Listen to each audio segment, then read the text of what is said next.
Hello friends, welcome back my YouTube channel एक नई उड़ान। तो आज के इस वीडियो में हम बात करने वाले हैं भाग 3 के बारे में। भाग 3 को हम इस वीडियो में समझेंगे। इसके पहले पार्ट 1 और पार्ट 2 को हमने डिस्कस कर लिया है। भाग 1 और भाग 2 के बारे में हमने बात कर ली है। तो आज के इस वीडियो में हम जानने वाले हैं फंडामेंटल राइट्स के बारे में, मौलिक अधिकार के बारे में। मौलिक अधिकार क्या हैं और ये किस देश के संविधान से लिए गए हैं, ये क्वेश्चन हमारे एग्जाम में पूछे जाते हैं। और यह जो पार्ट 3 है, यह दिस इज़ वेरी इंपॉर्टेंट है और इससे जानना बहुत ही ज़रूरी है। तो इस वीडियो में बने रहें लास्ट तक। वीडियो अच्छा लगे तो फ्रेंड्स और रिलेटिव में ज़रूर शेयर करें। चैनल पर पहली बार है तो चैनल को सब्सक्राइब कर लें, जिससे आपको आने वाले वीडियो उनका नोटिफिकेशन सबसे पहले मिलता रहेगा। तो चलिए स्टार्ट करते हैं इस वीडियो को। तो सबसे पहले हम समझ लेते हैं जो भाग 3 है, जो मौलिक अधिकार हैं। मौलिक अधिकार हैं क्या और ये अन्य जो आर्टिकल का डिस्क्राइब है कहाँ से कहाँ तक आर्टिकल इसमें इंक्लूड किए गए हैं, शामिल हैं। तो मौलिक अधिकार की अगर हम बात करें तो मौलिक अधिकार 12 से 35 तक इसमें आर्टिकल आते हैं। जो इसमें आर्टिकल इससे संबंधित है मौलिक अधिकार से वो 12 से लेकर 35 तक हैं। और जो मौलिक अधिकार है वो किस देश के संविधान से लिया गया है। तो संविधान जो हमारे 9 जो कंट्री है वहाँ से ही हमारे संविधान में सोर्सेस लिए गए हैं। तो बारी बारी से हमने सभी सोर्सेस को डिस्कस किया है हमारे वीडियो को। अगर आप लोगों ने नहीं देखा है तो प्लेलिस्ट में जाकर आप वीडियो देख सकते हैं, या वीडियो के लास्ट में नीचे डिस्क्रिप्शन बॉक्स में वीडियो का लिंक मिल जाएगा। आप वहाँ से भी सभी जो भी आपके सोर्सेस जो भी लिए गए थे संविधान में वो आप देख सकते हैं। हमने ट्रिक से भी बताया था। तो जैसा कि आपका जो अमेरिका है, आपका अमेरिका से जो है आपका मौलिक अधिकार जो लिए गए हैं, मौलिक अधिकार कहाँ से लिए गए हैं? संयुक्त राज्य अमेरिका से लिए गए हैं। तो याद रखना, अगर आपसे क्वेश्चंस किया जाए कि जो मौलिक अधिकार हैं वो किस देश के संविधान से लिए गए हैं, तो ये संयुक्त राज्य अमेरिका से लिए गए हैं। और जो विधि बनाने का जो कानून है, वो नियम है, वो आपका ब्रिटेन से लिया गया है, ये भी याद रखना। तो चलिए हम सबसे पहले समझेंगे कि जो मौलिक अधिकार हैं वो हैं क्या, ये हमारे लिए क्यों आवश्यक हैं, क्यों ज़रूरी हैं। तो सबसे पहले हम डेफिनेशंस को समझेंगे, मौलिक अधिकार क्या हैं, ये क्यों ज़रूरी हैं। अगर मौलिक अधिकार की हम डेफिनेशंस की बात करें तो मौलिक अधिकारों से तात्पर्य वे अधिकार जो व्यक्तियों के सर्वांगीण विकास के लिए आवश्यक होते हैं, इन्हें राज्य या समाज द्वारा प्रदान किया जाता है तथा इनके संरक्षण की व्यवस्था की जाती है। मौलिक अधिकार क्या है? मौलिक अधिकार से एक मानव का संपूर्ण विकास होता है, सर्वांगीण विकास होता है, संपूर्ण विकास होता है। और ये जो अधिकार होते हैं ये राज्य और समाज द्वारा प्रदान किए जाते हैं।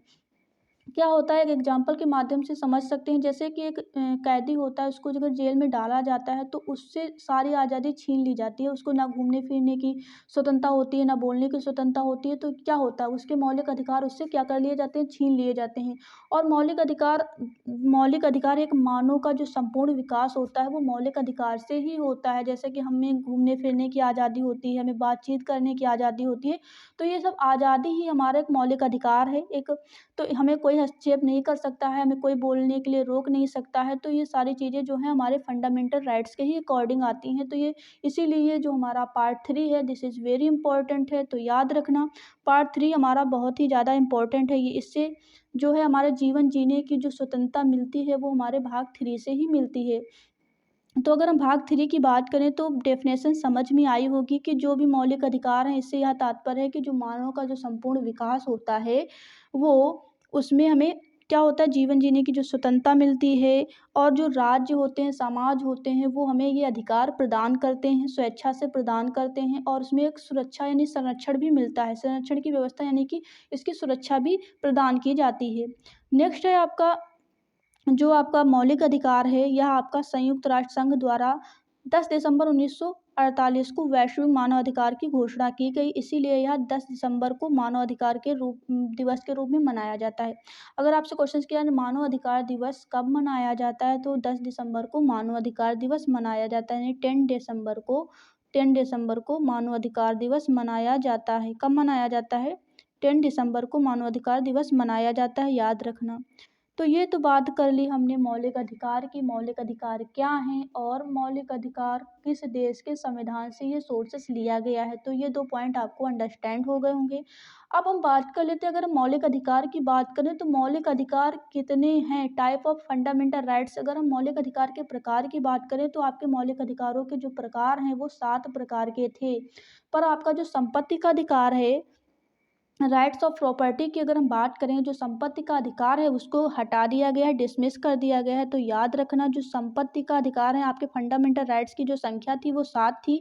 संपत्ति के अधिकार को डिसमिस कर दिया गया है, हटा दिया गया है। कब हटाया गया था, तो ये भी याद रखना, वेरी इंपॉर्टेंट पॉइंट है आपका 44वां यानी 44 कॉन्स्टिट्यूशनल अमेंडमेंट, यानी 44 कॉन्स्टिट्यूशनल अमेंडमेंट 1978 के अकॉर्डिंग आपके राइट्स ऑफ प्रॉपर्टी को डिसमिस कर दिया गया है। याद रखना, मोस्ट इंपॉर्टेंट पॉइंट है और क्वेश्चंस भी पूछा जाता है कि 44वें संविधान संशोधन अधिनियम 1978 के अकॉर्डिंग क्या किया गया है, आपके संपत्ति के अधिकार को हटा दिया गया है। अब संपत्ति के अधिकार को अगर हटा दिया गया है तो इसको कहाँ पर ऐड किया गया है, ये भी एक इम्पॉर्टेंट पॉइंट है। तो याद रखना, जो आपका आर्टिकल 300A है या आप 300 का कह सकते हैं, यहाँ पर इसको ऐड कर दिया गया है, जोड़ दिया गया है, याद रखना। तो पढ़ते हैं, जैसे कि हमने बात की कि जो आपके मौलिक अधिकार हैं वो 7 प्रकार के हैं, जिसमें संपत्ति के अधिकार को हटा दिया गया है। तो बाकी आपके जो 6 मौलिक अधिकार हैं वो कौन कौन से हैं, इस वीडियो में हम उन्हीं के बारे में जानेंगे। तो चलिए देख लेते हैं। जो आपके 7 प्रकार के जो मौलिक अधिकार थे उनको हटा दिया गया है। जो आपके 6 प्रकार के मौलिक अधिकार हैं उनको हम समझेंगे। तो सबसे पहला जो आपका है वो है समानता का अधिकार। समानता का अधिकार, जैसा कि वर्ड से स्पष्ट है कि समानता मतलब कि बोलने की समानता, हर एक चीज़ में आपके साथ समान व्यवहार किया जाएगा, कोई भेदभाव नहीं किया जाएगा कि आप एक राष्ट्रपति के बेटे हैं या आप एक गरीब पर्सन्स के सुपुत्र हैं तो आपके साथ भेदभाव किया जाएगा। तो आपको बराबर यानी कि समानता का अधिकार आपको दिया जाएगा। ऐसा आर्टिकल आपका 14 to 18 के अकॉर्डिंग इसमें बताया गया है। 14 to 18 के अकॉर्डिंग आपको सब में समान अधिकार मिलेंगे, चाहे फिर वो आपका जाति को लेकर हो, लिंग को लेकर हो, या फिर आपका आयु को लेकर हो, किसी भी तरह का कोई भी अधिकार हो, उसमें आपको समान राइट्स यानी समान अथॉरिटी दी जाएगी। तो चलिए, ये तो आपका फर्स्ट समानता का अधिकार हो गया। अगला है स्वतंत्रता का अधिकार, फ्री राइट्स ऑफ फ्रीडम, स्वतंत्रता का अधिकार है, जो कि आर्टिकल 19 to 22 के 19 से लेकर 22 तक इसका डिस्क्राइब है। तो समानता का अधिकार, स्वतंत्रता का अधिकार, ये आपके 2 अधिकार हो गए। नेक्स्ट है आपका शोषण के विरुद्ध अधिकार। शोषण के विरुद्ध अधिकार क्या होता है कि शोषण अगर आपके साथ कोई शोषण हो रहा है, कोई गलत व्यवहार किया जा रहा है, तो उसमें भी आपको अधिकार प्रदान किए गए हैं। अगर कोई आपके साथ आपका शोषण कर रहा है तो उसमें आपको कानून उसे सजा देगी, पनिशमेंट देगी। ऐसा आर्टिकल हमारा 22 से 23 में ऐसा डिस्क्राइब किया गया है। तो याद रखना, ये राइट्स हमारे जो अथॉरिटी होती हैं इनको हमें पता होना चाहिए, जिससे कोई भी पर्सन्स हमारा गलत जो यूज ना करे। इसीलिए हमारे फंडामेंटल राइट्स जो है हमारे लिए बहुत इंपॉर्टेंट होते हैं, इनके बारे में हमें पता होना चाहिए। तो जो शोषण के विरुद्ध अधिकार है वो आर्टिकल 23 से लेकर 24 तक इसका डिस्क्राइब मिलता है। नेक्स्ट है आपका धार्मिक स्वतंत्रता का अधिकार। धार्मिक स्वतंत्रता यानी कि रिलीजियंस जो भी आपकी धार्मिक होती है, जैसे कि धर्म को लेकर, धार्मिक कार्यों को लेकर, जैसे कि हिंदू, मुस्लिम, सिख, ईसाई, ये सारी चीज़ें धर्म को लेकर जो भेदभाव किए जाते हैं उसमें भी आपको स्वतंत्रता है कि जब आप हिंदू हैं तो आप अपना रीति रिवाज निभाइए, मुस्लिम हैं वो अपना निभाएंगे, उनको लेकर जो भेदभाव होगा वो ऐसा कुछ नहीं किया जाएगा। तो ये सारी स्वतंत्रता जो है वो आपको धार्मिक स्वतंत्रता का अधिकार इसीलिए बनाया गया, इसीलिए आपके ये 6 मौलिक अधिकार बनाए गए हैं। तो जो आपका फोर्थ है वो है आपका धार्मिक स्वतंत्रता अधिकार, जिसमें आपके आर्टिकल 25 से लेकर 28 तक इसमें डिस्क्राइब है। नेक्स्ट है आपका अगला जो आपका मौलिक अधिकार है वो है शिक्षा एवं सांस्कृतिक का अधिकार। शिक्षा की बात करें, एजुकेशंस की अगर हम एग्जांपल की बात करें तो जैसा देखा होगा कि एजुकेशंस पहले होता था कि जो शिक्षा होती थी उसमें जो भी उच्च कुल के जो स्टूडेंट होते थे, उच्च वर्ग के स्टूडेंट होते थे, उनको विद्यालयों में दाखिला मिल जाता था और वो वहाँ पढ़ाई करते थे। लेकिन जो निम्न वर्ग के स्टूडेंट होते थे, विद्यार्थी होते थे, उनको वहाँ पर समान स्थान नहीं दिया जाता था, उनको साथ में बिठा के नहीं पढ़ाया जाता। तो ये सारे भेदभाव जो होते थे वो उनको हटा दिया गया है, समाप्त कर दिया गया है। तो इन आर्टिकल में हम उन्हीं के बारे में जानेंगे। नेक्स्ट आपका आर्टिकल जो है, ये तो हो गई आपके आर्टिकल 5 की बात। अगला है आपका 6 आर्टिकल को आपका डिसमिस कर दिया गया है 44वें संविधान संशोधन 1978 के अकॉर्डिंग, याद रखना। उसके बाद इस आर्टिकल को तो डिसमिस कर दिया गया है। जो अगला है लास्ट है आपका 6 नंबर जो आपका आर्टिकल है वो है 6 नंबर जो आपका मौलिक अधिकार है वो है संवैधानिक उपचारों का अधिकार, जो कि आपका 32 है। इसको संविधान की आत्मा भी इसी आर्टिकल को कहा गया है। याद रखना, अगर आपसे पूछा जाए संविधान की आत्मा किसे कहा गया है तो 32 को संविधान की आत्मा कहा गया है। 32 आर्टिकल 32 को, अनुच्छेद 32 को संविधान की आत्मा कहा गया है। तो ये तो हमने जो भी मौलिक अधिकार 6 प्रकार के थे उनके बारे में हमने जान लिया है। अब हम बारी बारी से सभी जो भी मौलिक अधिकार हैं उनको हम जानेंगे। तो हम सबसे पहले समझ लेते हैं समानता के अधिकार को। समानता के अधिकार को हम समझेंगे। सबसे पहला जो हमारा अधिकार है वो समानता का अधिकार है, सबसे पहले उसको समझेंगे। तो समानता के अधिकार को समझने से पहले यहाँ पर आप देख सकते हैं, इसी के बारे में भी हमने बात की थी कि जो 44वें संविधान संशोधन के द्वारा क्या किया गया है, संपत्ति के अधिकार को हटा दिया गया है और इसे हटाकर, इसे श्रेणी से हटाकर कहाँ सामान्य विधिक अधिकार के रूप में आर्टिकल 300 यानी कि 300 का में क्या कर दिया गया है, जोड़ दिया गया है, ऐड कर दिया गया है। तो वर्तमान में अगर आपसे क्वेश्चन किया जाए कि वर्तमान में जो मौलिक अधिकार है उनकी संख्या कितनी है, नंबर्स ऑफ फंडामेंटल राइट्स, जो प्रेजेंट टाइम में कितने आपके फंडामेंटल राइट्स हैं, तो आप बोलोगे 6 हैं। आपका जो 7वां यानी कि जो संपत्ति का अधिकार है उसको डिसमिस कर दिया गया है। तो आपका जो फर्स्ट मौलिक अधिकार है वो समानता का अधिकार है, राइट्स ऑफ इक्वलिटी, समानता का अधिकार। तो हम 14 से लेकर आर्टिकल 18 तक समानता के अधिकार के बारे में बात की गई है, तो इसको हम समझेंगे, तो इसके बारे में हम जानेंगे। तो वीडियो अगर अच्छा लगा हो तो आप प्लीज़ इस वीडियो को ज़्यादा से ज़्यादा शेयर करें। चैनल पर पहली बार हैं तो सब्सक्राइब ज़रूर कर लें। तो चलिए समानता के अधिकार को हम समझेंगे। तो समानता के अधिकार सबसे पहला है आर्टिकल 14। आर्टिकल 14 की अगर हम बात करें तो आर्टिकल 14 में क्या बताया गया है। आर्टिकल 14 में बात की गई है विधि के समक्ष समानता। तो जो विधि है, जो नियम है, जो कानून है, क्या है, विधि। अगर विधि बनाई जाएगी, कोई भी नियम बनाया जाएगा, कोई भी कानून बनाया जाएगा, तो उसमें क्या होगा, सबको समान अवसर दिया जाएगा। ऐसा नहीं है कि ये जो नियम कानून बनेंगे वो सिर्फ पार्टिकुलर 1 पर्सन्स के लिए होंगे और किसी के लिए नहीं होंगे। तो यही सारी चीज़ें जो आर्टिकल 14 में बात की गई है, समानता के अधिकार के बारे में बताया गया है। तो इसमें क्वेश्चंस और पूछा जा सकता है कि जो समानता, जो विधि बनाने का जो कानून है, जो नियम है, वो किस देश के संविधान यानी किस देश के संविधान से लिया गया है। तो अभी हमने बताया था ब्रिटेन के संविधान से लिया गया है विधि बनाने का अधिकार या कानून कह सकते हैं। तो आर्टिकल 14 में क्या बताया गया है, इसमें बताया गया है विधि के समक्ष समानता ब्रिटेन से तथा विधि के समान संरक्षण अमेरिका से लिया गया है। तो याद रखना, जो भी विधि होंगी, जो कानून होंगे, उनको, उनके बारे में जो डिस्क्राइब है वो आर्टिकल 14 में मिलता है। अगला जो है नेक्स्ट आर्टिकल है आपका आर्टिकल 15। आर्टिकल 15 की बात करें तो आर्टिकल 15 में बताया गया है राज्य जो है वो जाति, लिंग, जो आपका कास्ट है, आपका रिलीजियंस है, आपका जेंडर है और आपका जेंडर हो गया, आपका एज हो गई, रेजिडेंस हो गया, तो इनको लेकर आपके साथ कोई भी डिस्क्रिमिनेशंस नहीं किया जाएगा, कोई भी भेदभाव नहीं किया जाएगा। आर्टिकल 15 में एक सिंपल वर्ड में आप समझ सकते हैं कि आर्टिकल 15 यानी कि अनुच्छेद 15 में यह बताया गया है कि जाति हो, धर्म हो, लिंग हो, आयु हो या निवास स्थान हो, किसी भी प्रकार का कोई भी धर्म हो, जाति हो या फिर निवास स्थान हो, आपके साथ भेदभाव नहीं किया जाएगा, ऐसा आर्टिकल 15 में बताया गया है। तो ये इम्पोर्टेंट पॉइंट याद रखना कि किसी भी प्रकार का जो भेदभाव है वो नहीं किया जाएगा, ऐसा किस आर्टिकल में बताया गया है। तो आप बोलोगे आर्टिकल 15 में यह बात कही गई है। तो कुछ पॉइंट्स हैं उनके बारे में हम समझ लेते हैं। जैसा कि फर्स्ट पॉइंट है हमारा, राज्य सार्वजनिक स्थलों पर प्रवेश से पाबंदियां नहीं लगाएगा। क्या होता है कि कुछ स्थल होते हैं सार्वजनिक जहां पर लोग एकत्रित होते हैं, वहां पर अगर कोई ऐसा पर्सन्स जाए जिस पर बाउंडेशन लगाया जाए, तो ये सारी चीज़ें जो हैं आर्टिकल 15 के अकॉर्डिंग क्या कर दी गई है, इसमें भेदभाव नहीं किया जाएगा। सबको समान अधिकार है, सबको समान स्वतंत्रता है कि हर, अगर वो कोई बड़ा पर्सन है वो अगर मंदिर जाता है तो एक छोटा पर्सन भी मंदिर जा सकता है, उसके साथ भेदभाव नहीं किया जाएगा। तो सबको समान अधिकार यानी सबके साथ कोई भी भेदभाव नहीं किया जाएगा। तो ऐसा आर्टिकल 15 में बताया गया है।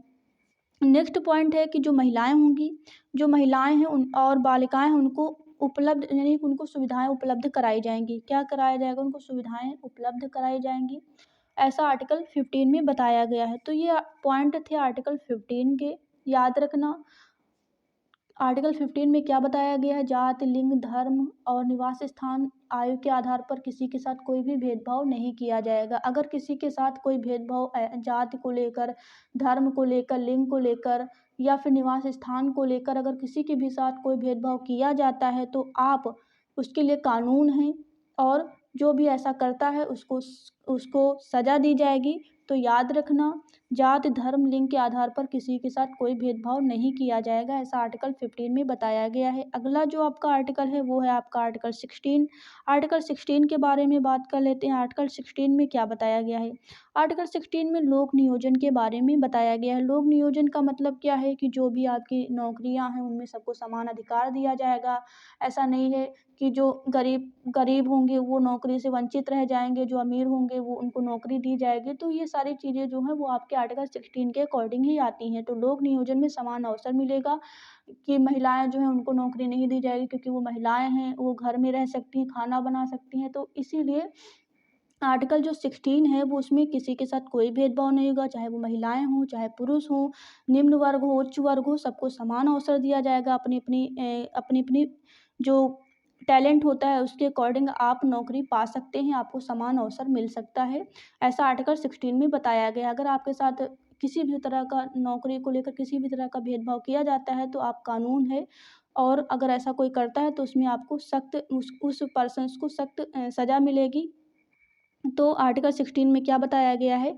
लोक नियोजन में अवसर की समानता, सरकारी नौकरी में आपको आरक्षण का प्रावधान है, ऐसा आर्टिकल 16 में बताया गया है। आर्टिकल 16 में यह भी बताया गया है कि जाति, धर्म, लिंग को लेकर आपके साथ या निवास स्थान के आधार पर नौकरी प्रदान करने में भेदभाव नहीं किया जाएगा, कि आप पंडित हैं तो आपको नौकरी मिल जाएगी, और आप SC ST में हैं या निम्न वर्ग की कास्ट में हैं तो आपको नौकरी नहीं दी जाएगी, ऐसा भी आपके साथ भेदभाव नहीं किया जाएगा। तो ये सारी चीज़ें, ये पॉइंट याद रखना, इम्पॉर्टेंट पॉइंट हैं।